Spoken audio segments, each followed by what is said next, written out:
है जब आम आदमी बोलता है, उसकी आवाज उठाने के लिए सिर्फ मैं एक माध्यम हूं। आज विषय है शिक्षा मित्रों का। शिक्षा मित्र ये वो वर्ग है जो 21 साल से इस प्रदेश में सेवा दे रहा है, लेकिन आज भी 21 साल पहले जहां खड़ा था वहीं खड़ा हुआ है। बहुत सारी इनकी वेदना है, बहुत पीड़ा है, बहुत दुख है, सारी चीजें आपके सामने आएंगी। उससे पहले मैं एक दो बातें साफ कर देना चाहता हूं, कुछ बातें मैं भी अपने तरफ से रखना चाहता हूं। पहली बात तो ये कि लगातार मेरे पास पिछले कुछ समय से ऐसे प्रत्यक्ष और परोक्ष रूप से संदेश आ रहे हैं कि आप सरकार के खिलाफ लगातार क्यों चला रहे हैं। तो मैं उन लोगों से विनम्रता पूर्वक बता दूं कि मैं सरकार के खिलाफ कुछ नहीं चला रहा। मैं भी इसी सरकार के अधीन इस प्रदेश का एक नागरिक हूं, और मैं जो कुछ भी चला रहा हूं, दिखा रहा हूं, पत्रकारिता धर्म को निभाते हुए वो आम जनता की आवाज को दिखा रहा हूं। अगर आम आदमी के हक की बात करना किसी को सरकार के विरोध में लगता है, तो ये सरकार को तय करना चाहिए कि आम आदमी का हित सरकार का विरोध कैसे हो गया। अगर आम आदमी की बात सरकार विरोधी है, तो सरकार को यह सोचना चाहिए कहीं सरकार आम आदमी की विरोधी तो नहीं हो गई है। यह विनम्रता पूर्वक उन सभी लोगों से मेरी अपील है जो मैं बताना चाहता था। दूसरी बात, शिक्षा मित्र एक बहुत बड़ा वर्ग है। 1.5 लाख से ज्यादा, बिल्कुल एग्जैक्ट फिगर तो बताएंगे हमारे सभी साथी जो जुड़े हैं। आपस में मैं हमेशा कहता हूं, मैं बेरोजगारों की आवाज की बात जब उठाता हूं, उनके हक की बात करता हूं, तो मैं हमेशा कहता हूं बेरोजगार एक परिवार। तो आपस में अगर अपने हक को लेकर के बात की जा रही हो, हक की बात हो रही हो, तो आपस में किसी तरीके का मतभेद और मनभेद नहीं होना चाहिए। ये सिर्फ एक सलाह है अपने साथियों और भाइयों के लिए। इन दोनों बातों के साथ ही मैं इस कार्यक्रम की शुरुआत कर रहा हूं। शुरुआत करने से पहले जो सहयोगी साथी मेरे साथ जुड़ रहे हैं, जो मेहमान जुड़ रहे हैं, उन सबका परिचय आपसे करवा दूं। रघुनंदन सिंह भदौरिया हैं, भारतीय जनता पार्टी के वरिष्ठ नेता हैं, पुराने नेता हैं और विधायक रहे हैं। विवेक कुमार हैं, समाजवादी पार्टी से नेता हैं। वंशराज दुबे हैं, आम आदमी पार्टी के प्रवक्ता हैं। संतोष भट्ट जी हैं, प्रदेश प्रभारी हैं शिक्षक शिक्षा मित्र संघ के। सरिता राय हैं, शिक्षा मित्र हैं। और महिलाओं की जो वेदना है उसका प्रतिनिधित्व कर रही हैं, जो 1.5 लाख से ज्यादा शिक्षा मित्र हैं, उनमें बड़ी संख्या महिलाओं की है। अभय सिंह हैं, प्रदेश अध्यक्ष हैं शिक्षक शिक्षा मित्र संघ के। और त्रिभुवन सिंह हमारे साथ हैं, त्रिभुवन सिंह उपाध्यक्ष हैं प्राथमिक शिक्षा मित्र संघ के। सभी साथी, सबकी वेदना एक है, सबकी पीड़ा एक है, इसलिए इन सभी साथियों की बात पूरी तसल्ली से सुनी जाएगी। समय की कोई सीमा नहीं होगी, और इस आवाज को रघुनंदन भदौरिया जी के माध्यम से भारतीय जनता पार्टी की सरकार तक पहुंचाने का प्रयास होगा। और सीधे भी मैं प्रदेश के मुखिया से अपील करूंगा, हमारे मुख्यमंत्री से अपील करूंगा, विनम्र निवेदन करूंगा कि इनकी गुहार सुनी जाए। इन सबके पहले ये सारी चर्चा शुरू करें, बहुत सारे तथ्य हैं, बहुत सारी बातें हैं। इस सबके पहले इस सरकार में हमारे प्रदेश के मुखिया योगी आदित्यनाथ जी और देश के प्रधानमंत्री नरेंद्र मोदी जी, इन दोनों की संवेदनाएं कितनी जुड़ी रही हैं शिक्षा मित्रों के साथ, और शिक्षा मित्रों के हित के बारे में ये कितने चिंतित रहे हैं, ये भी प्रदेश को जानना देखना जरूरी है। क्योंकि अगर कोई संवेदना रखता है किसी वर्ग से, तो वो वर्ग अपेक्षाएं भी उससे ज्यादा रखता है।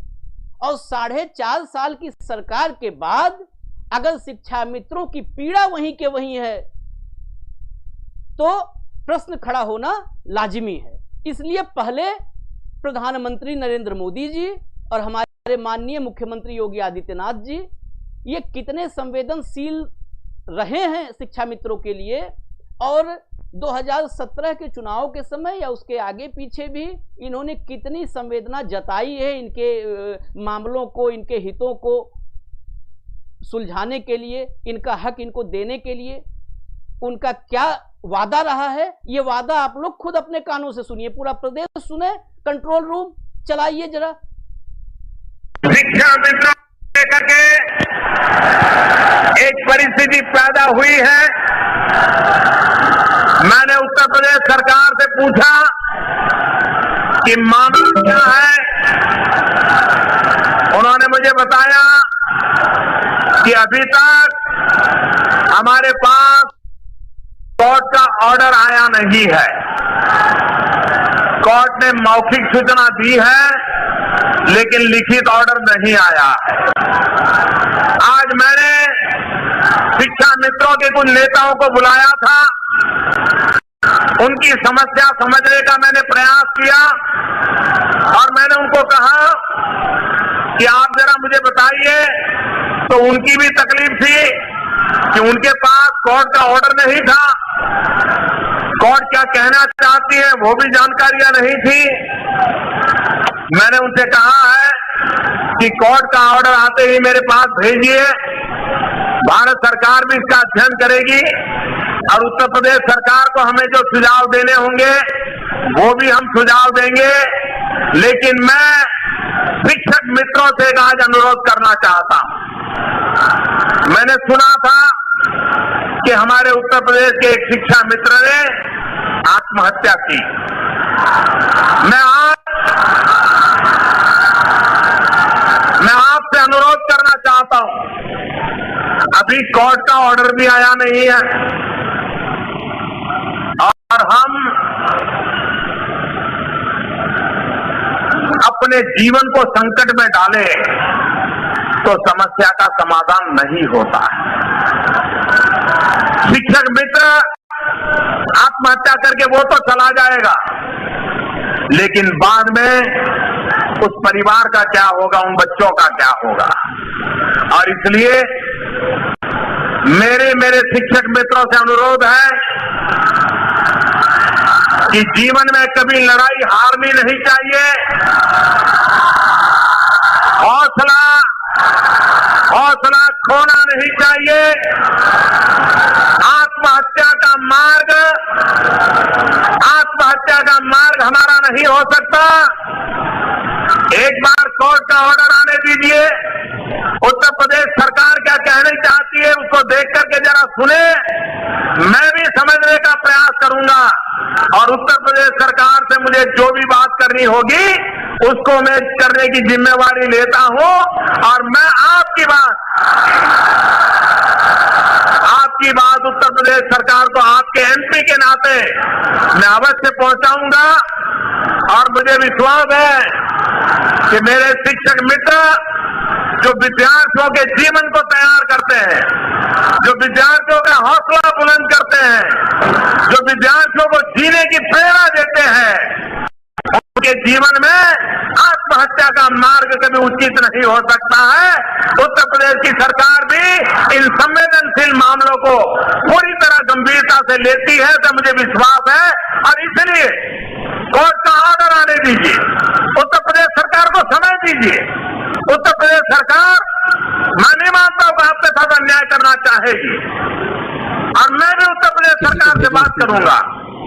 समाधानकारी रास्ते क्या हो सकते हैं, इसका मार्ग खोजा जाएगा।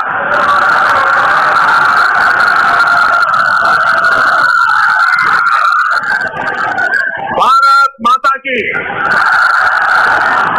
भाइयों बहनों, आज काशी में टूरिज्म को बढ़ावा देना बहुत आवश्यक। कार्य को आगे चलाने वाला नहीं है। जब से शिक्षा मित्र आए थे, कम से कम प्राथमिक विद्यालयों में उन बच्चों को पढ़ाने के लिए और प्राथमिक शिक्षा प्रदान करने के लिए कुछ न कुछ योगदान आपके स्तर पर होता रहा था और एक विश्वास जगा था कि उत्तर प्रदेश के अंदर जो शिक्षा कभी बंजर हो चुकी थी, उस प्राथमिक शिक्षा को एक नया जीवनदान शिक्षा मित्रों ने दिया था। लेकिन कहीं न कहीं एक मिसहैंडलिंग है। और दूरदर्शिता है कि हम न्यायालय के उन कार्यों दावपेचों को समझ नहीं सके और केवल उतावलेपन में जब भी कोई निर्णय होते हैं उसका शिकार आम जनमानस को ऐसे ही होना पड़ता है जैसे अभी हाईकोर्ट के निर्णय पर हुआ। मेरा आप लोगों से दो अनुरोध होगा। एक, हताशा और निराशा में कोई युद्ध नहीं जीता जाता है। अपनी हताशा से उभरिए, निराशा से उभर करके हम सबको इस लड़ाई को जीतने की एक नई कार्रवाई प्रारंभ करनी होगी। और मैं विश्वास के साथ कह सकता हूँ ये प्रश्न केवल एक व्यक्ति का नहीं, ये केवल शिक्षा मित्रों का नहीं, बल्कि उत्तर प्रदेश की प्राथमिक शिक्षा का है। इसलिए इस लड़ाई में आप अकेले नहीं होंगे, आपके साथ एक बहुत बड़ा समुदाय आपके साथ खड़ा होगा। इसलिए मेरा सबसे पहला अनुरोध होगा कि अपनी हताशा और निराशा से उभरिए। दूसरा, उत्तर प्रदेश सरकार को अपना एक ठोस कार्यक्रम बना करके सुप्रीम कोर्ट में जाने के साथ साथ केंद्र सरकार के पास भी उन्हें अपने प्रस्ताव के साथ जाना चाहिए। केंद्र सरकार शिक्षा के क्षेत्र में जो भी योगदान देता है वो राज्य सरकार को देता है। राज्य सरकार उस पर आगे कार्रवाई करती है।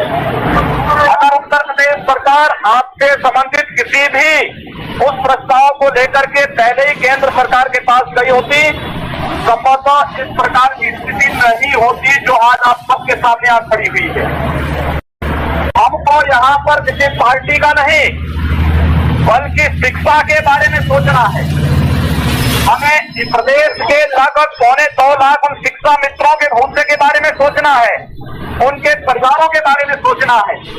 इसलिए राजनीतिक लाभ और हानि के लिए नहीं, बल्कि जो लोग खिलवाड़ कर रहे हैं, मजाक बना दिया है जिन लोगों ने शिक्षा व्यवस्था को, उन लोगों के मुंह पर एक तमाचा मारा जाना चाहिए इस आंदोलन के माध्यम से। इसलिए मैं आग्रह करूंगा, अपनी हताशा निराशा से उभरिए। इस लड़ाई को एक नया तेज और नई धार देने की आवश्यकता है। जो भी इस लड़ाई को फिर दबाने का प्रयास करेगा वह उससे कुचल, उस आंदोलन से कुचल दिया जाएगा। इस आह्वान के साथ हमें इस लड़ाई को आगे बढ़ाने की आवश्यकता है। और प्रदेश सरकार वो सबसे पहला कार्य तो इसको सुप्रीम कोर्ट में डिवीजन दाखिल करके इस पर नए सिरे से कार्रवाई करने की अपील करनी चाहिए। बहुत सारे रास्ते हैं, अगर कोई समस्या है उस समस्या का समाधान भी है। ऐसा नहीं कि कोई समस्या हमेशा के लिए समस्या बनी रहती है। अगर समस्या का समाधान भी होगा और समस्या का समाधान भी वहीं से होगा जिन्होंने समस्याएं अपनी अदूरदर्शिता से प्रारंभ पैदा की है। उनको अपना पैकेज लेकर के सुप्रीम कोर्ट के पास भी जाना चाहिए और भारत सरकार के पास भी जाना चाहिए। भारत सरकार के पास कोई शिक्षा से जुड़ा हुआ, शिक्षा मित्रों के हित से जुड़ा हुआ कोई भी प्रकार का प्रस्ताव आएगा तो हम लोग संसद में लेकर के, सरकार से लेकर के संसद तक उस प्रस्ताव का समर्थन करवाएंगे और शिक्षा मित्रों के हितों को हर स्तर पर, उत्तर प्रदेश की प्राथमिक शिक्षा को हर स्तर पर संरक्षण प्रदान करेंगे। इस विश्वास के साथ आप सबसे मैं इस बात का आग्रह करूंगा, याद रखना, हताशा निराशा से कोई युद्ध नहीं जीता जाता है। अगर आप हताश और निराश रहेंगे, एक दिन, 2 दिन, 4 दिन कोई आपके आंदोलन के साथ रहेगा, बाकी हर व्यक्ति छड़ता जाएगा, करता जाएगा, अपना रास्ता बनाता जाएगा। इस पूरी लड़ाई को एक नई धार पूरे प्रदेश स्तर पर देने की आवश्यकता है। और जिन लोगों की अदूरदर्शिता के कारण स्थितियां पैदा हुई है उन लोगों को कटघरे। जी सुना आप लोगों ने, मुझे तो बड़ा आनंद आया। दोनों लोगों को सुनने में, दोनों महापुरुषों को सुनने में बहुत आनंद आया, माननीय प्रधानमंत्री जी को और माननीय मुख्यमंत्री जी को। 2-3 बातों पे गौर कीजिएगा। पहली बात तो लड़ाई हारनी नहीं चाहिए, दोनों लोगों ने कहा है, और इसको उत्तर प्रदेश के लोगों ने भले नहीं सुना, पंजाब वालों ने सुन लिया है। तो लड़ाई हारनी नहीं चाहिए, ये कतई नहीं हारनी चाहिए आप लोग को। दूसरा, मुख्यमंत्री जी उस समय के इस भाषण में बता रहे थे कि प्राथमिक शिक्षा को जीवन दान दिया जिन्होंने, उनके साथ अन्याय क्यों। तो जिन्होंने 2017 तक प्राथमिक शिक्षा को जीवन दान दिया था, 2017 के बाद प्राथमिक शिक्षा के कसूरवार तो हो नहीं गए हैं। जीवन दान जिसने दिया था कसूरवार तब भी नहीं हुआ। तीसरी बात, उन्होंने स्पष्ट रास्ते सारे मुख्यमंत्री योगी आदित्यनाथ जी ने दिखाए हैं आप लोगों को। ये चर्चा की शुरुआत में बता दूं, सारे रास्ते दिखा दिए हैं। उन्होंने यह स्पष्ट बताया है कि यह अदूरदर्शिता का परिणाम है कि सरकार जो भी रही यहां पे वो समझ नहीं पाई न्यायपालिका के दांव पेंचों को। ये सरकार जो भी यहां पे उत्तर प्रदेश में रही उसकी अदूरदर्शिता का परिणाम है जो आप लोगों के साथ हो रहा है। हताशा और निराशा आने नहीं देनी है आपको। क्यों नहीं आने देनी है? क्योंकि ये प्राथमिक शिक्षा के भविष्य का सवाल है। जो सवाल आज से 4.5 साल पहले प्राथमिक शिक्षा के भविष्य का था, मुझे लगता है वो सवाल अब और बड़ा हो गया होगा। 4.5 साल में सवाल बढ़ता जाता है, सवाल का आकार बढ़ता है वक्त के साथ साथ, तो और बड़ा हुआ है। साथ में उन्होंने कहा कि इस लड़ाई में आप अकेले नहीं हैं। तो वाकई इस लड़ाई में अकेले नहीं हैं आप। उस समय तक उन्होंने लड़ने की बात कही थी, लेकिन आज भी आपके साथ लड़ने वाले हैं। मैं एक आम नागरिक के रूप में आपके साथ इस लड़ाई में खड़ा हूं। तीसरी बात, आप लोगों के परिवारों के बारे में भी सोचने की बात कही थी उन्होंने। और इतना ही नहीं, उन्होंने कहा जिन्होंने आज तक हकमारी की है, तमाचा मारना चाहिए ऐसे लोगों को। ध्यान से सुनिए, हर व्यक्ति को सुनवाइए। ये आपके लिए यही गीता कुरान है, माननीय मुख्यमंत्री योगी आदित्यनाथ जी का बयान। इसको बार बार पढ़िए, सुनिए और सुनवाइए। और इसके बाद आखिर में उन्होंने कहा है कि लड़ाई को दबाने की कोशिश जो भी करेगा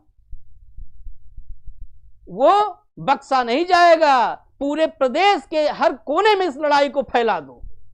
यह संदेश आपके लिए माननीय मुख्यमंत्री योगी आदित्यनाथ जी का है। यह संदेश आशीष चित्रांशी का नहीं है, यह संदेश किसी और का नहीं है।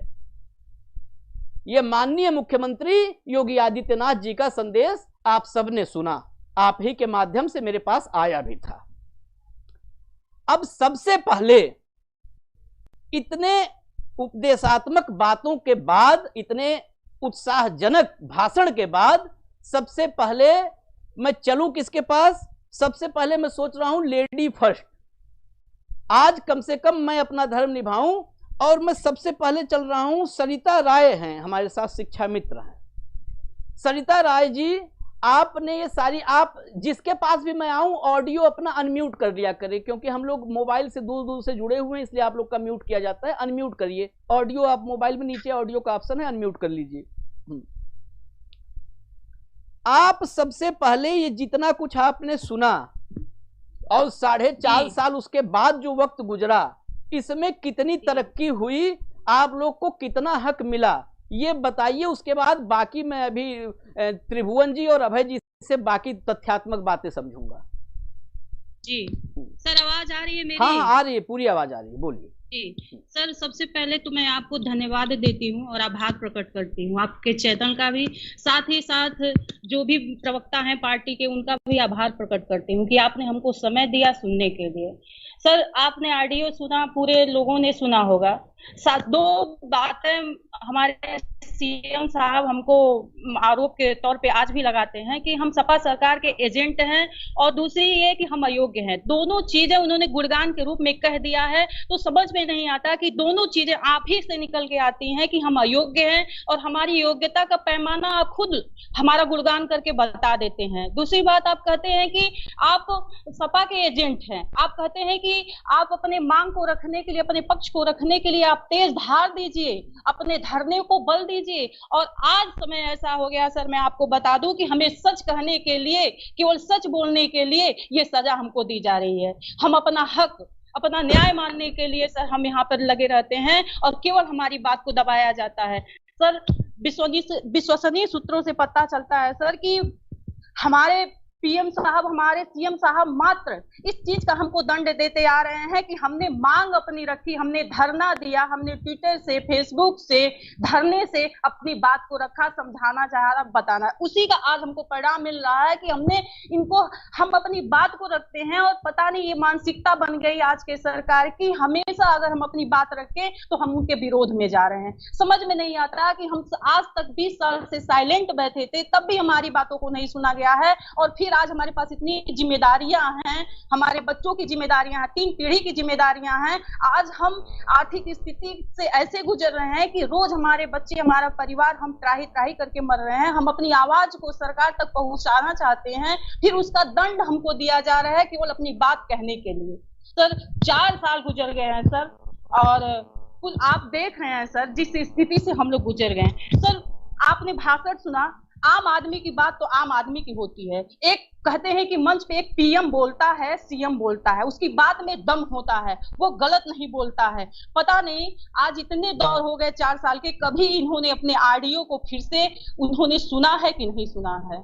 सर हम बहुत सारी बातें आपके चैनल के माध्यम से कहना चाहते हैं सर, बहुत ही तकलीफ है, बहुत ही भड़ास है, जो कि समय भी कम है, और हम कहना भी चाहते हैं सर, हम ये समझते सर, सरकार से, चाहे यहाँ पे प्रवक्ता महोदय हैं, उनसे हम पूछना चाहते हैं सर कि योग्यता का पैमाना क्या होता है। सरिता जी, मैं आपकी सारी बातों को कहने का मौका दूंगा, मेरे पास वक्त की कमी नहीं है, सारी बात कहने का मौका दूंगा। मैं फिर अभी आपके पास आऊंगा दोबारा और सारी बात कहने का मौका दूंगा। जी बिल्कुल सर। मैं अभय जी के पास चल रहा हूं। अभय जी, इस ऑडियो ने तो मेरी भी आंखें खोल दी। दरअसल राजनीति का चरित्र क्या हो चुका है, ये ऑडियो, ये भाषण बता रहा है कि सरकार हमारी नहीं है तो प्रदेश के कोने कोने में आंदोलन करो, और आंदोलन को कुचलने की कोशिश करे, उसकी भी खबर ले ली जाएगी। 4.5 साल से शासन में हैं, और वहीं का वहीं शिक्षा मित्र खड़ा है। क्या आप लोगों के साथ तथ्यात्मक रूप से जो आपके पास जानकारी हो, तथ्यों को रखिए, क्योंकि मैं तब रघुनंदन भदौरिया जी से जवाब ले पाऊं। सर आपका बहुत बहुत धन्यवाद। सर ये जो ऑडियो आपने माननीय प्रधानमंत्री जी के सुने हैं, वो 2015 में बनारस किए हैं, और उस समय माननीय जी प्रधानमंत्री पद पर विराजमान थे। और जो मुख्यमंत्री जी का ऑडियो है, जब 2015 में हाई कोर्ट ने समायोजन रद्द किया था, तो उस समय वो गोरखपुर के सांसद थे, और हमारे देवरिया और गोरखपुर के मंचों पर आकर उन्होंने जो कहा उसी का वो ऑडियो है। उस समय सांसद थे, उन्होंने कहा कि आप लोग राज्य सरकार पर दबाव बनाइए, केंद्र को जाएगा, हम संसद में उसको पास कराएंगे उस बिल को। आज राज्य में भी उन्हीं की सरकार है 4-4.5 वर्षों से, केंद्र में भी उन्हीं की सरकार है। अब थोड़ा शिक्षा मित्रों के बारे में थोड़ा संक्षेप में मैं यह बताना चाहता हूं कि 1999 में शिक्षा मित्रों की नियुक्ति हुई थी पहली बार। उस समय माननीय अटल बिहारी वाजपेयी जी देश के प्रधानमंत्री थे और कल्याण सिंह जी मुख्यमंत्री थे। दोनों लोगों का सपना था शिक्षा मित्रों की नियुक्ति करना। तो एक तरह से कहिए तो बीजेपी के मानस संतान कहे जाएंगे शिक्षा मित्र। और उस समय जब विद्यालयों में शिक्षक की बहुत भारी कमी थी, 60% तक विद्यालय तालाबंद थे, और सरकार के पास इतना बजट नहीं था कि वो शिक्षकों की नियुक्ति करके विद्यालय को चला सके। शिक्षा मित्रों ने ही विद्यालय को खोला 2250 रुपए के न्यूनतम मानदेय पर। लेकिन मैंने एक बार और भी बता चुका हूं कि उस समय यह न्यूनतम मानदेय समय के हिसाब से कुछ ठीक था, क्योंकि प्रधानाध्यापक का वेतन उस समय 5000 हुआ करता था। तो 2250 रुपए तो एक तरह से कहा जाए तो ठीक ही था। वही प्रधानाध्यापक आज 80,000 रुपये वेतन पा रहे हैं, और शिक्षा मित्र 2250 से 10,000 पर लटका हुआ। विद्यालयों को तो इनका शिक्षा कार्य तो शुरू हो गया, विद्यालय चलने लगे, शिक्षा मित्र जहां का तहां आंदोलन होते रहे। अंत में सन 2009-10 के आसपास शिक्षा मित्रों की नियुक्ति बंद कर दी गई। उस समय की सरकार ने यह निर्णय लिया कि शिक्षा मित्र काफी संख्या में हैं, तो क्यों ना हम इन्हें शिक्षित कर इनको अस्थायी कर दें, जिसके लिए उन्होंने जब शिक्षक की योग्यता जो होती है स्नातक प्लस बीटीसी, तो 2009-10 में एक प्रस्ताव आया और हमें बीटीसी का कोर्स कराया गया। सारे शिक्षा मित्र ने बीटीसी का कोर्स किया 2 वर्षीय समय के हिसाब से। क्योंकि अगर देखा जाए तो 2010 के पहले जो शिक्षक नियुक्त हुए थे उनकी योग्यता स्नातक प्लस बीटीसी है, और 99 और 98 के पहले जो भी टीचर नियुक्त हुए हैं वो मात्र इंटर और बीटीसी है। तो उसी समय का लगभग पैरेलल समय तो हम लोगों की भी नियुक्ति थी, तो हमारी भी योग्यता तो स्नातक और बीटीसी हो गई। यही देखते हुए 2014 की सरकार ने हमें समायोजित कर दिया, हमें टीचर का वेतन मिलने लगा। कुछ लोग कोर्ट चले गए बच्चों के भविष्य को लेकर। वो लोग यह नहीं सोचे कि जब बच्चे स्कूल में नहीं आ रहे थे, स्कूल 60% स्कूल ताला बंद थे पूरे देश के, पूरे प्रदेश के, उस समय तो कोई संभालने वाला नहीं आया। जब शिक्षा मित्रों ने विद्यालय को बचाया, बच्चों को बचा के रखा, तभी तो रोजगार उत्पन्न हुआ। तभी तो आज कोई भी आदमी चला आता है कि हमें रोजगार चाहिए, रोजगार चाहिए। अभी तो बेसिक शिक्षा विभाग बचा हुआ है। बेसिक शिक्षा को बचाने वाला शिक्षा मित्र है। ये ट्रेनिंग के बाद जब हमारा समायोजन हुआ था, समायोजन के बाद एक बार हाई कोर्ट से समायोजन रद्द हुआ, सरकार सुप्रीम कोर्ट गई। लेकिन सरकार ने सुप्रीम कोर्ट में कैसे पैरवी की कि आखिर 25 जुलाई को 2017 को हमारा समायोजन रद्द होता है। रद्द होने के समय अगर आंकड़ा उठाकर देख लिया जाए, जो योग्यता की बात होती है, तो योग्यता में 2010 के पहले जितने भी शिक्षक नियुक्त हैं प्राइमरी में बिना टीईटी के हैं। 2011 में 72,825 की एक टेट पास करके भर्ती हुई थी। 2013 में 10,000 की भर्ती हुई थी। एक बार 15,000 की, 16,448 की और 1,12,460 की। इन चारों पदों को जोड़ने तो लगभग 1,07,000 सीटें फुल हुई जो टेट पास हैं। बाकी सुपर टेट और सुपर टेट जब ला दिया गया 2018 और 19 की भर्ती में, तो उसमें लगभग 1,10,000 सीटें भरी हैं जो टेट और सुपर टेट पास हैं। लेकिन लगभग 5-5.5 लाख अध्यापक में अगर इन दोनों को माइनस कर दिया जाए तो 3.5 लाख से अधिक शिक्षक केवल स्नातक और बीटीसी हैं, और वो पढ़ा रहे हैं तो उसमें योग्यता है। और शिक्षा मित्र वही बीटीसी करके पढ़ा रहा है तो वो अयोग्य हैं। और जब अयोग्य थे तो ये पूरे 22 साल शिक्षा मित्रों से क्यों पढ़वाया गया, बच्चों का भविष्य क्यों खराब करवाया गया, इसका जिम्मेदार कौन है? जब यह विपक्ष में होते हैं तो हमारे साथ होते हैं, जब सरकार में आते हैं तो हमारी योग्यता देखने लगते हैं। जब हम 10,000 में पढ़ा रहे हैं तो हम अयोग्य हैं। आज भी तो पढ़ा रहे हैं 10,000 में, हम तो अच्छी शिक्षा दे रहे हैं तो हम योग्य हो जा रहे हैं। अगर हमें वेतन लग जाए तो हम अयोग्य कहलाने लगेंगे। क्या आखिर में सरकार कहना क्या चाहती है, क्या करना चाहती है? ठीक है, अभी भर्ती किए। अभी आपके पास मैं अभी फिर आऊंगा। बहुत बड़ा सवाल कि अगर वेतन मिल जाएगा, अभी सवाल बहुत सारे लेने हैं। अभी वेतन मिल जाएगा तो अयोग्य हो जाएंगे, 10,000 में पढ़ाएंगे तो योग्य हैं। मैं त्रिभुवन सिंह के पास चल रहा हूं। त्रिभुवन जी, ऑडियो खोलिए अपने मोबाइल में, ऑडियो अनम्यूट करिए। ऑडियो म्यूट है आपकी? हाँ, अनम्यूट करिए। ठीक। त्रिभुवन जी, कई चीजें मैं सुबह से देख रहा था, मतलब मैसेज की गिनती नहीं है। रघुनंदन भदौरिया जी सुनिएगा आप, मतलब नाम अगर मैं लूं तो साजिद मंसूरी, सर्वेश चतुर्वेदी, राजेश गुप्ता, रंजू लता, सुधा राय, विवेक सिंह, उपेंद्र दुबे, नाम की गिनती नहीं है। अनुराग एक हैं शिक्षा मित्र, उन्होंने तो बस कहा कि बस जीने का सहारा मिल जाए हमें, इतने तक की इस स्थिति में है शिक्षा मित्र। मैं त्रिभुवन जी के पास जाते समय कुछ बता दूं आपको। पंजाब में हाहाकार मचा हुआ है। वहां पर जो कच्चे अध्यापक हैं, जैसे यहाँ शिक्षा मित्र, वहां कच्चे अध्यापक हैं, और सारे जोड़ घटा करके कुल मिला के 11-12 हजार, 12.5 हजार ऐसे कुल संख्या उनकी होगी। और पंजाब में पटियाला से जलंधर तक और चंडीगढ़ तक हाहाकार मचा हुआ है। सड़कों पर आ गए, पुलिस की गाड़ियों के नीचे घुस के लेट जा रहे हैं अपने हक के लिए। यहां पे 1.5 लाख से ऊपर हैं। क्यों? ये बहुत बड़ी संख्या है त्रिभुवन। आप ये समझिए कि अगर 1.5 लाख लोगों के हितों की अनदेखी हो रही है, और वो भी अनदेखी उस व्यक्ति, उस सरकार की तरफ से जिन्होंने बिल्कुल संबद्ध कर लिया था कि आंदोलन करो, लड़ाई करो और हम तुम्हारे साथ हैं, ऐसी तरफ से। उसके अलावा एक और जानकारी है, इन सब पे मैं आपसे डिटेल में जानना चाहता हूं कि जो है एक क्षेत्रीय भविष्य निधि आयुक्त हैं, उन्होंने आदेश दिया था कि सबके जो है ईपीएफ की कटौती की जाए। जितने 1,60,000 शिक्षा मित्र हैं, 30,000 अंशकालिक अनुदेशक हैं, इनके ईपीएफ कटौती की जाए। मैं जो जानकारी पाया कि अगर ये कटौती होती तो ये कोरोना में जो चले गए इस संसार को, परिवार को छोड़ के अपने, उनको 2.5 लाख से 7 लाख रुपए तक का बीमा मिल जाता, बीमार को इलाज मिल जाता।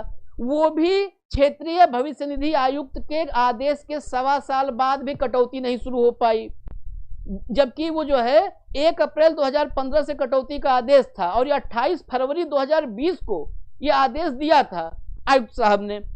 इतना ही नहीं, 80 करोड़ रुपए बेसिक शिक्षा पर बकाया निकला है ईपीएफ का। यह भी एक बात। और तीसरी बात, जो शिक्षा मित्र बैठे हैं इतने सारे या घरों में बैठ करके आज जुड़े हैं, वो आप समझिए कि उत्तर प्रदेश, हिमाचल, उत्तराखंड सब जगह पे रखे गए थे। उत्तराखंड, हिमाचल, वहां पे सबको जो है, वहां जो नॉन टेट थे, नॉन टेट, उनको भी बहाल कर दिया गया। यहां पर सबको बाकायदे एक समान रख करके सबको छोड़ दिया गया है कि हक के लिए चीखते रहो, चिल्लाते रहो। त्रिभुवन सिंह, ये सारे जो तथ्य मेरे पास आए कितने दुरुस्त हैं और क्या क्या और बातें हैं वो भी रखिए आप। फिर मैं चल रहा हूं सीधे भदौरिया साहब के पास। ऑडियो नहीं आ रही है त्रिभुवन जी, आपकी ऑडियो नहीं आ रही है। आप चेक करिए अपना वो लीड चेक करिए। हाँ, ऑडियो नहीं आ रही है। कंट्रोल रूम चेक करिए क्यों नहीं आ रही है ऑडियो त्रिभुवन जी की। हाँ, तुरंत चेक करिए। तब तक हम एक और कॉलर ले रहे हैं। अनीता श्रीवास्तव हमारे साथ जुड़ी हुई हैं, शिक्षा मित्र हैं। अनीता बोलिए, आप अपनी बात रखिए। अनीता श्रीवास्तव जी बोलिए। सर, मैं तो सबसे पहले आपके चैनल के सभी लोगों को जो है बहुत बहुत धन्यवाद देना चाहती हूँ सर, कि आपने हमारी आवाज को अपने चैनल के माध्यम से उठाया और बराबर उठाने की कोशिश कर रहे हैं सर। मैं वाराणसी से हूँ सर। मैं बता दूं कि जब हम लोगों का समायोजन निरस्त हुआ था 2015 में हाई कोर्ट से, तो सर हम एक प्रतिनिधि मंडल मिला था। अनीता जी, आपकी ऑडियो प्रॉपर आ नहीं पा रही है सब तक।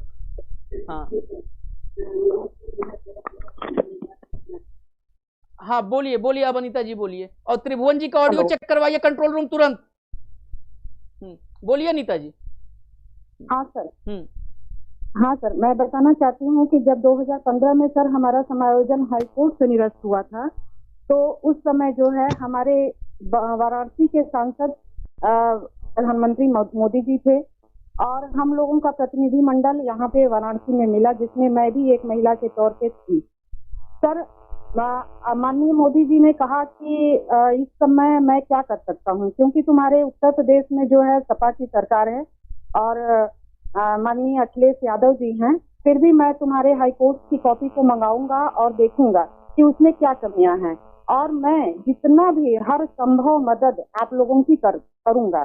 फिर सर ये हम लोगों से वार्ता करके, और जब माननीय मोदी जी मंच पर गए तो मंच पर भी उन्होंने यही वादा किया शिक्षा मित्रों से कि आप जो है आत्मघाती कदम न उठाएं। तब तक कई लोग मर चुके थे सर, क्योंकि जब हाईकोर्ट से समायोजन निरस्त हुआ तो लोग अवसाद में चले गए और काफी लोगों ने आत्मघाती कदम उठा भी लिया। और ये बात माननीय मोदी जी के कानों तक पहुंची और उन्होंने मंच से ये वादा किया सर कि मैं जो है आवाज को आप आत्मघाती कदम न उठाएं और आपकी जिम्मेदारी अब मेरी है और मैं आपकी समस्या का समाधान निश्चित तौर पे करूंगा। मैं आपके प्रदेश सरकार से भी वार्ता करूंगा और आप लोग कृपया शिक्षक वर्ग से बिलोंग करते हैं, इसलिए आप लोग शिक्षक का गुण अपनाते हुए धैर्य से काम लें।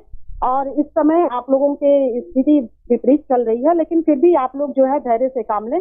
आप लोग शिक्षण कार्य करें, स्कूल में जाएं और मैं आपकी समस्या का समाधान करूंगा। सर, उस समय हम लोग बहुत खुश हुए और पूरे पेपर में सर मोटी मोटी हेडलाइन में जो है ये बात छपी और सारा शिक्षा मित्र समाज सर खुशी से झूम उठा कि हमारा प्रधानमंत्री हमारे साथ है। सर फिर उसके बाद समस्याएं हम लोगों की जो है सुप्रीम कोर्ट में हम लोग गए और सुप्रीम कोर्ट में 2017 में सर हम लोगों ने माननीय योगी जी को वोट दिया और योगी जी जो है मुख्यमंत्री के पद को सुशोभित किए। सर उसके बाद हमारा 2017 में समायोजन निरस्त होता है दिल्ली से और उसके बाद शिक्षा मित्र समाज में एक शोक की लहर दौड़ जाती है सर। सभी लोग चारों तरफ त्राही हमारे परिवार के लोग भूखमरी के कगार पे आ जाते हैं। तब हमारी योगी सरकार कहती है कि नहीं, आप लोगों को 10,000 का मान दे दिया जाएगा और 2 परीक्षा का प्रावधान किया था सर सुप्रीम कोर्ट ने। उस परीक्षा में सर सुप्रीम कोर्ट ने कहा था कि चूंकि ये 21 लोग सभी लोग चारों तरफ हमारे परिवार के लोग ठीक है अनीता जी, ठीक है। हम आप सभी लोगों को जवाब लेंगे रघुनंदन भदौरिया जी से। त्रिभुवन जी की ऑडियो ठीक हुई क्या? जी आवाज आ रही है? हाँ हाँ अब आ रही है। अब बोलिए, आपसे सवाल तो मैं ले ही चुका था, बोलिए अब। नमस्कार सर, आपने हमारा मुद्दा बहुत मजबूती के साथ में उठाया है, तो एक शेर के साथ मैं अपनी बात को शुरू करता हूँ। तोड़ा कुछ इस अदा से ताल्लुक उसने, तोड़ा कुछ इस अदा से ताल्लुक उसने गालिब कि 4.5 साल अपना कसूर ढूंढते रहे, कि 4.5 साल अपना कसूर ढूंढते रहे। आदरणीय, ये अगर आप देख पा रहे हैं, हाँ, आशीष जी दिख रहा है, आप बोलिए। ये उत्तर प्रदेश सरकार का घोषणा पत्र है, आप इसको अगर देख पा रहे हो दिखाइए सभी को। ये उत्तर प्रदेश सरकार का घोषणा पत्र है और इस घोषणा पत्र में इन्होंने पृष्ठ संख्या 9 पे शिक्षा के क्षेत्र में गुणवत्ता विस्तार, पृष्ठ संख्या 9 में शिक्षा क्षेत्र में गुणवत्ता विस्तार पे इन्होंने बड़ा कायदे से लिखा था। वो मैं थोड़ा पढ़ के सुना देता हूँ, सुनाइए कि इन्होंने लिखा क्या था।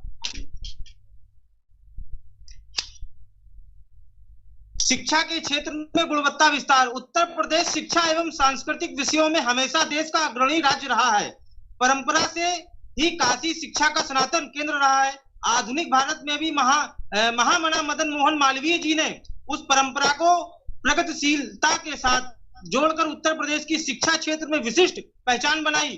परंतु सपा व बसपा के शासनकाल में यह क्षेत्र उपेक्षा का शिकार बना, जिसके कारण शैक्षिक गुणवत्ता का पतन हुआ एवं मूलभूत शिक्षा के अवसरों में गिरावट आई। भारतीय जनता पार्टी बेहतर शिक्षा के लिए प्रदेश में समान अवसरों की उपलब्धता की दिशा में कार्य करेगी। निःशुल्क शिक्षा, शिक्षा संस्थानों का विस्तार और शिक्षा मित्रों की न्यायोचित सहायता। अब इन्होंने शिक्षा मित्रों की न्यायोचित सहायता में बाकायदा लिखा है कि प्रदेश के सभी शिक्षा मित्रों की रोजगार की समस्या को 3 महीने में न्यायोचित तरीके से सुलझा लिया जाएगा। आदरणीय रघुनंदन सिंह भदौरिया जी, आप शायद मेरी बातों को सुन रहे होंगे। आदरणीय सर, ये भारतीय जनता पार्टी के घोषणा पत्र में बाकायदा उल्लेखित है और इन्होंने अपने संकल्प पत्र को लिखा था, लोक कल्याण संकल्प पत्र 2017। मैं इसका सम्मान करता हूं, लेकिन इसमें जो वादे हम लोगों से किए गए वे वादे आज तक नहीं पूरे हुए। आखिर क्यों, क्या कारण है? पहली चीज। दूसरी बात यह है कि 3 अप्रैल 2016 को झूलेलाल पार्क में माननीय राजनाथ सिंह की एक रैली होती है और उस रैली में जो राजनाथ सिंह जी कह रहे हैं वो मैं बताना चाह रहा हूं आपके चैनल के माध्यम से कि संविदा कर्मियों की बेहतरी के लिए नियत की कमी। राजनाथ सिंह जी बोले, मांगे पूरी करने के लिए खजाने में धन न होने की बात ठीक नहीं, सरकार के पास होता है कुबेर का खजाना। ये बातें माननीय राजनाथ सिंह ने 2016 में कही थी झूलेलाल पार्क में संविदा कर्मचारियों के हित के लिए। आखिर इनके वादे कहां गए? इनके वादे कहां गए? पहला सवाल ये। दूसरा सवाल ये है कि अभी आपने पंजाब का जिक्र किया तो मैं पंजाब की व्यथा बता दूं। पंजाब में 12,327 कॉन्ट्रेक्चुअल टीचर हैं और 12,327 कॉन्ट्रेक्चुअल टीचर को अलग अलग पेमेंट दिया जाता है। वहां पर कांग्रेस की सरकार है और कांग्रेस की सरकार ने ये वादा किया था कि हम जब सत्ता में आएंगे तो आपकी समस्याओं को दूर करेंगे। और आज ठीक विपरीत उलट वहीं यूपी में। आखिर ये चुनावी वादे क्यों किए जाते हैं जिनको राजनीतिक पार्टियां पूरा नहीं कर पाती हैं? ये लोग लुभावन पत्र घोषणाएं क्यों की जाती हैं? आखिर वोट लेने के लिए आपके चैनल से मैं पूछना चाहता हूं सभी माननीयों से, सभी पार्टियों के लोगों से कि आखिर ये लोग लुभावन वादे घोषणाएं क्यों की जाती हैं? आदरणीय संपादक जी, मैं आपको थोड़ा और बता दूं, जो मेरे पास रिकॉर्ड है, मैं रिकॉर्ड पे आपको बता दूं कि अब तक लगभग 50 से अधिक सांसदों और विधायकों ने माननीय मुख्यमंत्री जी को पत्र लिखने का भी काम किया है। मैं आपको बता दूं कि किस किस ने पत्र लिखे हैं। पंकज गुप्ता विधायक सदर उन्नाव, मुख्यमंत्री जी को पत्र लिखा। कुलदीप सिंह सेंगर विधायक भाजपा बांगरमऊ उन्नाव, मुख्यमंत्री जी को पत्र लिखा। पत्र में लगभग सभी की भाषा है कि संशोधन अध्यादेश लाकर पुनः अध्यापक पद पर समायोजन किया जाए, अगर नहीं होता है तो वेतन व्यवस्था लागू की जाए। लगभग सभी ने ये बात कही है। उसके बाद ये प्रकाश जावड़ेकर जी हैं, इन्होंने राज्यपाल जी को लिखा है, मतलब इन्हीं की पार्टी के लोग और सारे पत्र लिखे गए हैं। आचार्य महामंडलेश्वर डॉक्टर स्वामी साक्षी महाराज जी, सदस्य, संसद सदस्य उन्नाव, इन्होंने भी पत्र लिखा है। मेरे पास पूरे कॉपी है, अगर कोई आप अगर लेना चाहे तो मैं आपको प्रेषित कर सकता हूं। उसके बाद जो पत्र मेरे पास है, प्रकाश जावड़ेकर जी ने लिखा है। उसके बाद वीरेंद्र सिंह है, संसद सदस्य लोकसभा एवं राष्ट्रीय अध्यक्ष किसान मोर्चा भाजपा, इन्होंने भी पत्र लिखा है आदरणीय योगी आदित्यनाथ जी को। रविंद्रनाथ त्रिपाठी जी हैं, भदोही विधानसभा से, इन्होंने माननीय मानव संसाधन विकास मंत्री जी को पत्र लिखा था 2018 में। उसके बाद मनोज तिवारी है, संसद सदस्य लोकसभा उत्तर पूर्वी दिल्ली, इन्होंने भी पत्र लिखा था आदरणीय मुख्यमंत्री जी को। राजेंद्र अग्रवाल है, संसद सदस्य लोकसभा मेरठ हापुड़ से, इन्होंने भी पत्र लिखा था माननीय मुख्यमंत्री जी को। उसके बाद धर्मेंद्र कश्यप है, संसद सदस्य लोकसभा उत्तर प्रदेश आंवला से, आपने भी पत्र लिखा था माननीय मुख्यमंत्री जी को। उसके बाद ये तो बहुत लंबी फहरिस्त होगी त्रिभुवन जी, जब 50 सांसद और विधायक ने लिख दिया तो लंबी फहरिस्त होगी। अभी हम पहले इतने का जवाब ले लेते हैं। रघुनंदन भदौरिया साहब, ऑडियो खोल लीजिए कृपया, ऑडियो खोल लीजिए, फिर मैं अभी बहुत सवाल इन लोगों के हैं, आप ऑडियो खोल लीजिए जरा। जी भदौरिया साहब, इन सारी बातों के निष्कर्ष से मैं आपके पास आ रहा हूं।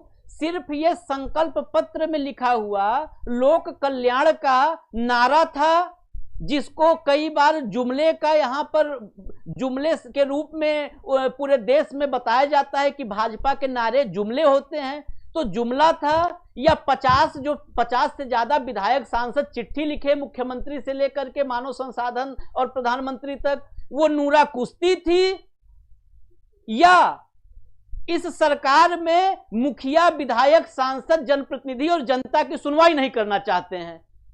इनमें से क्या सच है वो आप बताइए, हम मानेंगे। देखिए, पहली बात तो आपको तथा आपके चैनल पर बैठे हुए सभी साथियों को मैं नमस्कार करता हूं, और ये भी बताना चाहता हूं कि देश के प्रधानमंत्री और प्रदेश के मुख्यमंत्री के कार्यकाल को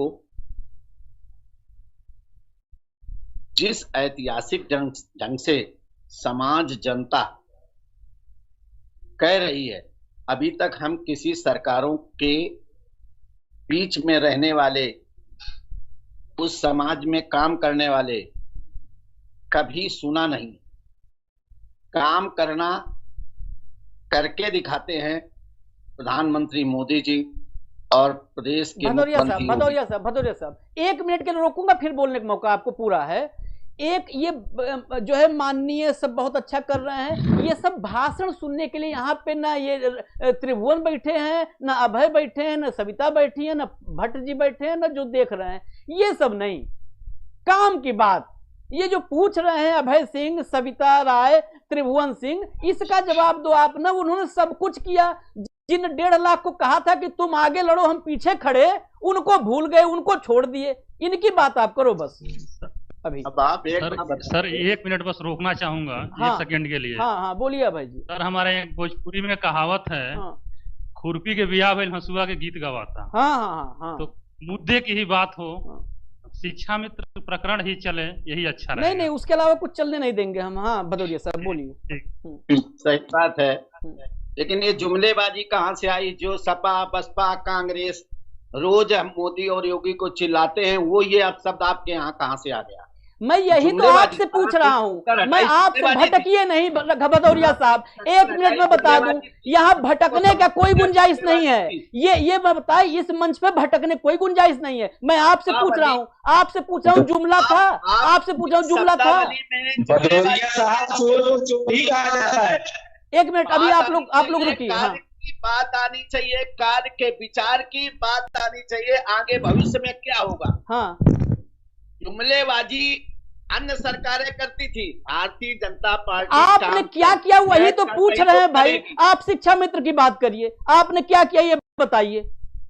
देखिए ऐसा है, हाँ, हमारे यहाँ यूपी में हाँ, 1,73,000 शिक्षा मित्रों के भविष्य की चिंता माननीय मुख्यमंत्री जी कर रहे हैं। अच्छा, एक मिनट, अभी सविता आ रहा हूँ, अभी आपके पास आ रहा हूँ, मैं अभी आ रहा हूँ। हाँ, उन्होंने ये भी कहा हम शिक्षा मित्रों को स्थायी किए जाने का विचार रखें। किया क्या? कहा तो बहुत कुछ हमने सुनवा दिया पूरे प्रदेश को, जो कहा था किया क्या वो बताइए। अरे भाई सुनो तो। हाँ सुनाइए आप। क्या है जो मुझे ज्ञान है वही तो आपके सामने कहेंगे। मैं मुख्यमंत्री प्रधानमंत्री नहीं हूँ। हाँ, मैं दूसरे टाइप का वक्ता हूँ। हाँ, लोग आते हैं पार्टी की, अपने आप स्वयं मुखिया बन जाते हैं। हाँ, एक पार्षद की जिसकी हैसियत नहीं टिकट दिला दे, हाँ, वो वो बात सीधे कहता है कि मैं इस पार्टी का मैं ये करा दूंगा। हाँ, मैं अपनी हैसियत में बात करता हूँ। मैं पूर्व विधायक हूँ। हाँ, मैं अपनी जनता के बीच में कल था, आज हूँ, कल विधायक था, आज नहीं विधायक हूँ, जनता का सेवक हूँ, यही मेरा काम है। नहीं सबसे पहले मैं आपसे, हाँ, यूपी सरकार ने 4 साल में लगभग 1,19,287 नहीं सुनना है ये आंकड़े, नहीं सुनना, नहीं सुनना है, नहीं सुनना है ये जो भर्ती कर चुकी है। नहीं, क्यों नहीं सुना? अरे भाई आप, मैं यहाँ पे शिक्षा मित्र 1,60,000 शिक्षा मित्र की बात कर रहा हूँ। वही बात हंसियत व्यायाम खुरपी गीत आप अभी कहा ना अभय सिंह ने, नहीं सुनना है, कोई इंटरेस्ट नहीं है। आप नाराज हो जाइए, आपकी सरकार नाराज हो जाए मुझसे, मुझे इंटरेस्ट नहीं है सुनने में। 1894 टीचर की भर्ती प्रक्रिया में है, मुझे इंटरेस्ट नहीं है। शिक्षा मित्रों क्या किया जिसको पूरे प्रदेश के जिले जिले में लड़वा रहे थे आपके मुख्यमंत्री, हमारे मुख्यमंत्री, प्रदेश के मुख्यमंत्री। आप जवाब दीजिए, दोबारा सुनवा दूं क्या वो बात? दोबारा सुनवा दूं बयान? सरकार काम कर रही है, सरकार काम सबके लिए कर रही है। हाँ। ये एक ऐसी सरकारें हैं जिन्होंने, जो सबके लिए कर रही है दिख किसी के लिए नहीं रहा है, जो सबके लिए कर रही है दिख किसी के लिए नहीं रहा है। ऐसा नहीं है। न्यायचित न्यायिक काम, कोई भी बेईमानी नहीं, कोई भी धांधली नहीं। मैं बताना चाहता हूं ऐसी भर्तियां हुई अन्य सरकारों में जहां पैसा मिला है तभी भर्ती। और मैं किसी पार्टी प्रवक्ता नहीं हूं, मैं बताने लगूंगा भर्तियों खाल उत्तर प्रदेश के ना, तो आप उसके बाद एक लाइन जवाब नहीं दे पाएंगे। अगर भर्तियों, रोज 20 दिन से भर्ती यहाँ पे चला रहा हूँ, भर्ती ही आपको पता भी नहीं होंगी कितनी उत्तर प्रदेश में भर्तियां हैं और कितने लोग घर में बैठ कर रो रहे हैं। शिक्षक भर्ती में कोर्ट ने सीबीआई जांच का आदेश दिया। हाँ। और आपकी सरकार ने सीबीआई जांच नहीं कराई, नहीं करवाया। चले क्यों डर गए? नहीं करवाया। उतना अभी आलोचना करने पे एक्शन करना हो तब तेजी देखिए। और जब 68,500 में भ्रष्टाचार पर कोर्ट ने कहा कि ये जांच करवाइए सीबीआई, तब सरकार नहीं करवाई। मैं बता दूं 68,500 की कापियां जब जांच होती हैं तो पहली बार जो परीक्षक जांच करते हैं 41,000 लड़के पास होते हैं, दूसरी बार पुनः जांच होती है तो 4800 लड़के फिर पास होते हैं, फिर 12 कापी जांच होती है तो 9 लड़के पास होते हैं, फिर चौथी बार कापी जांच होती है तो 23 लड़के पास होते हैं, फिर 5वीं बार कापी जांच होती है 103 लड़के फिर पास होते हैं। क्यों बार बार आदरणीय विधायक जी, श्रीमती सुप्ता मैडम इसीलिए हटाई गई थी, श्रीमती सुप्ता मैडम इसीलिए हटाई गई थी। क्या जवाब देंगे? केवल ये वही रटा है। हम बहुत कुछ करने पूछ लो 5 काम बताने के लिए किसी के पास नहीं है। शिक्षा मित्र की बात हो रही है तो कह रहे हैं कि मैंने सर्जिकल स्ट्राइक कर दिया था। अरे शिक्षा मित्रों पे सर्जिकल स्ट्राइक थोड़ा करनी है आपको। 3 IAS अधिकारी और मुख्यमंत्री जी ने मिलकर एक जियो जारी किया था 21 मई को पासिंग मार्क्स का, और उस जियो को नहीं बचा पाए। मैंने तो अभय सिंह त्रिभुवन सिंह मैंने कई बार कहा इस विषय पे कि जिन लोगों ने कापियां जांची थी उनकी फोटो जारी की जाए ताकि हर आदमी अपने घर में मढ़वा के लगवावे कि कैसे परीक्षक थे कि कापी पहली बार जांचे तो 4,000 पास हुए, फिर कोर्ट ने एक बार फिर से जांचो तो 100 और पास हो गए। सरकार ने लखनऊ से भेजा था PNP पर 100 कापियों अंतरंडम जांचे गए जिसमें 52 लोग पास हुए, लोग फेल हो गए। अगर वो 41,000 पहले जो लड़के पास हुए हैं अगर उनकी कापी जांच कर दिया तो 15,000 फेल हो जाएंगे। वो कितने लाख रुपए में पास हुए हैं? बताइए भदौरिया साहब, बताइए मुद्दों पे जवाब दीजिए, बताइए। बहुत अच्छा लग रहा है। कापी को जांच करने के लिए कोर्ट ने सीबीआई जांच का आदेश दिया था, सरकार ने सीबीआई प्रधानमंत्री और प्रदेश के मुख्यमंत्री कोई अंगुली आज नहीं उठा रहा। आज ये लोग इसका मतलब आप, अच्छा सुनो, आप ये 4 लोग यहाँ बैठे हैं, ठीक, 4 यहाँ बैठे हैं, ये चारों कहाँ किस पार्टी की सदस्यता लिए हैं उसकी पर्ची ले आओ। क्यों ये इनका क्या है? भाई कोई दिक्कत हो, कहीं पे कोई खेत बाड़ी का झगड़ा हो, ये क्यों है निराश, क्यों है परेशान? और आपको मैं बता दूं, सुनो आपकी जानकारी के लिए, सविता मैं आप सब पे आऊंगा, मैं आपकी जानकारी के लिए बता दूं, अभी कुछ दिन पहले ट्विटर पे ये शिक्षा मित्रों ने ट्रेंड किया था, तो उसमें जो मैंने देखा करीब 12-13 लाख ट्वीट हुए थे। तो 12-13 लाख ट्वीट एक वर्ग से अगर हुए, एक समूह, एक शिक्षा मित्रों की तरफ से हुए, तो ये सारे उंगलियां कहां पे आप लोग की? इसका मतलब आप लोगों ने चौराहे पे, एक कहावत है कि चौराहे पे आंख बंद करके खड़े हो जाओ, सोचो हमको कोई देख नहीं रहा है। दिक्कत यह है कि आपको सब लोग देख रहे हैं, आप किसी को नहीं देख रहे हो, आप उंगलियां नहीं देखना चाहते हो। आप बताओ कितनी उंगलियां हैं? हाँ आप बताइए, आप मुद्दे की बात, कोई उंगली नहीं उठा रहा है तो। शिक्षा मित्र हमारे परिवार के हैं। अच्छा। और अभी त्रिभुवन सिंह जी ने कहा उसमें ज्यादातर भाजपा के लोगों ने ही इनके सहमत पत्र लिखे हैं। कोई प्रक्रिया इसमें ऐसी है जो लटकी हुई होगी, नहीं तो हमारे योगी जी जितनी नौकरियां दी हैं 2 बार मायावती अखिलेश सरकार ने नहीं दी है। नहीं कि जो दी है नौकरियां ना सविता, हाँ सविता पहले आप बोलो, आप बोलो। हमारी एक एक करके त्रिभुवन भाई, अभय जी, एक एक करके हाँ बोलिए। एक चीज सर देख लीजिए कि जिस यूपी के सीएम की, मुख्यमंत्री की आप बात बार बार करते हैं, यशस्वी मुख्यमंत्री, यशस्वी प्रधानमंत्री, सर आप ये नहीं देखते हैं यूपी किसी प्रदेश की शिक्षा मित्रों की?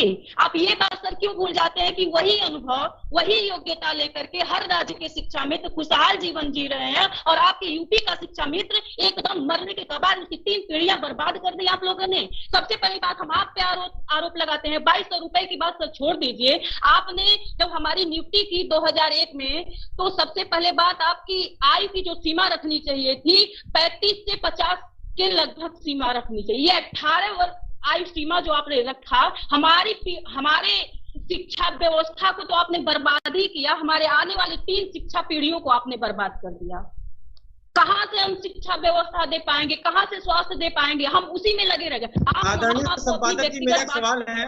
हाँ आदरणीय संपादक जी, सविता रुकिए, माननीय एक रुकिए एक एक सविता जी, एक मिनट, सबकी बात आ जाए, सबकी बात आ जाए। हाँ सविता जी रुकिए। आदरणीय विधायक जी से सवाल है, जब हमारे प्रिय मुख्यमंत्री जी श्री योगी आदित्यनाथ जी जब सांसद थे गोरखपुर से, तो वो अपने भाषणों में कहते थे कि किसी भी समस्या का समाधान के कई रास्ते हैं, सरकार के पास इच्छा शक्ति होनी चाहिए, जैसा कि अभी वीडियो में ये बताया गया।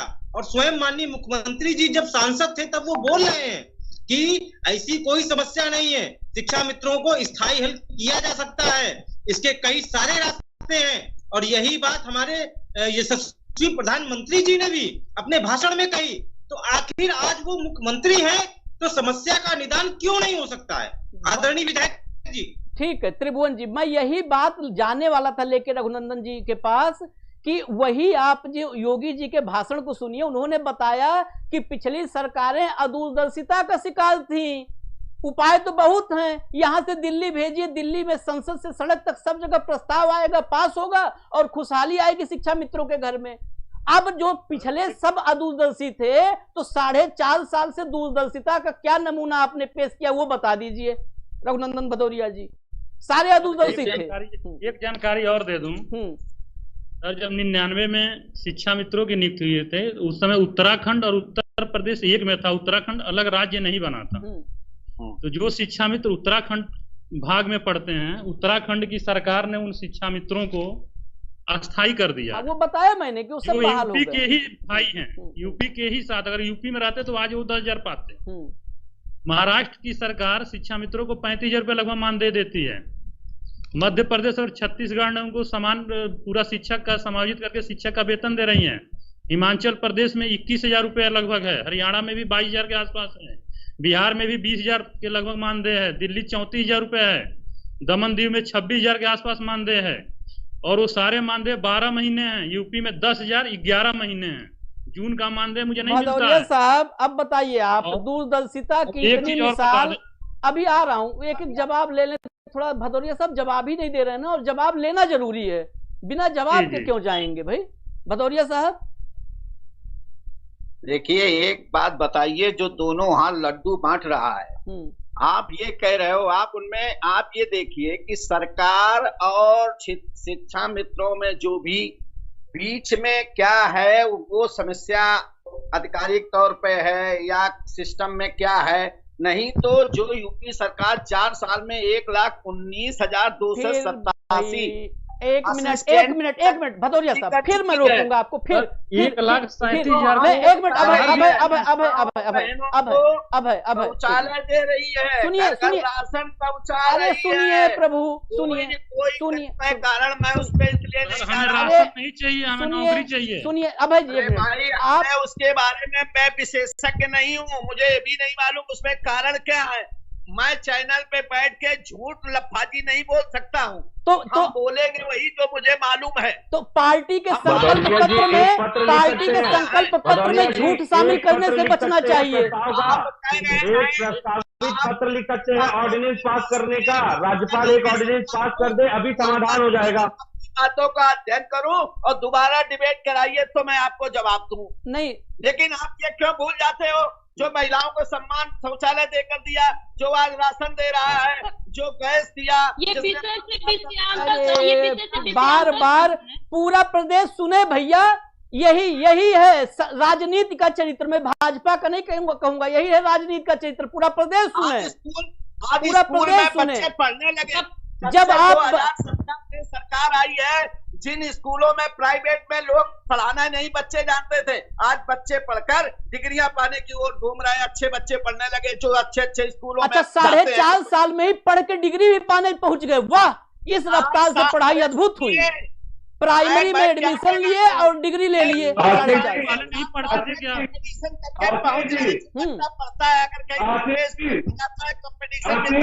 अरे भदौरिया साहब सुन लो प्लीज, ये प्रदेश की जनता है, ऐसे बोलोगे तो बहुत नाराज होगी। सुनो, हाँ, हमारी पढ़ाई आपने बर्बाद की, हमारे बच्चों की पढ़ाई आपने बर्बाद की। 3,287 हाँ, एक एक करके कर दीजिए।